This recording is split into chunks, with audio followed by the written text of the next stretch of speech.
एक तरफ हमारा संविधान कानून और अवसर को लेकर लोगों को समानता का अधिकार देता है, तो वहीं दूसरी तरफ चुनाव आयोग भी चुनाव में मतदाताओं की मत प्रतिशत को बढ़ाने के लिए तत्पर रहता है। लेकिन जेल के मामलों में ना तो संविधान प्रदत्त कानून और अवसर की समानता काम करता है और न ही चुनाव आयोग की मतदाता प्रतिशत बढ़ाने की तत्परता। यहाँ राजनेताओं के लिए सुविधा देने वाले अलग अलग नियम कानून हैं। जरूरत के हिसाब से वो समय समय पर ये संसद विधानसभा में जाकर मतदान भी करते हैं।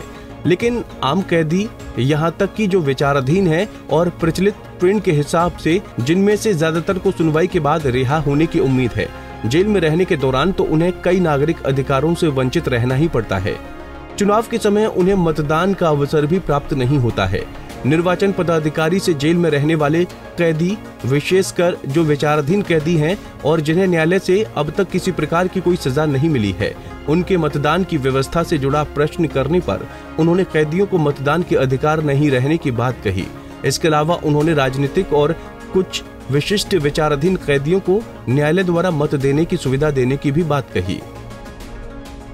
केंद्रीय कारा में कितने विचाराधीन कैदी ऐसे हैं जिनको मतदान करना है और विभिन्न जगहों से यहाँ कैदी आते हैं, तो अलग अलग सभी की तिथियां होंगी, किस प्रकार से उनका मतदान संभव हो पाएगा। जेल में जो बंदी है, अनलेस कोर्ट परमिट करता है, ऑप्शन नहीं है। केजरीवाल जैसे नेता जेल से ही सरकार चलाने की बात करते हैं, वहीं दूसरी तरफ हमारे देश के विभिन्न जेलों में बहुत सारे कैदी हैं जिनको सामान्य अधिकार भी उनको नहीं मुहैया कराया जाता है। यहाँ तक कि चुनाव में मत देने का भी उन्हें अधिकार नहीं है, जबकि नेताओं के लिए वो जब अवधि होता है तो चुनाव में मतदान करने के लिए चले जाते हैं।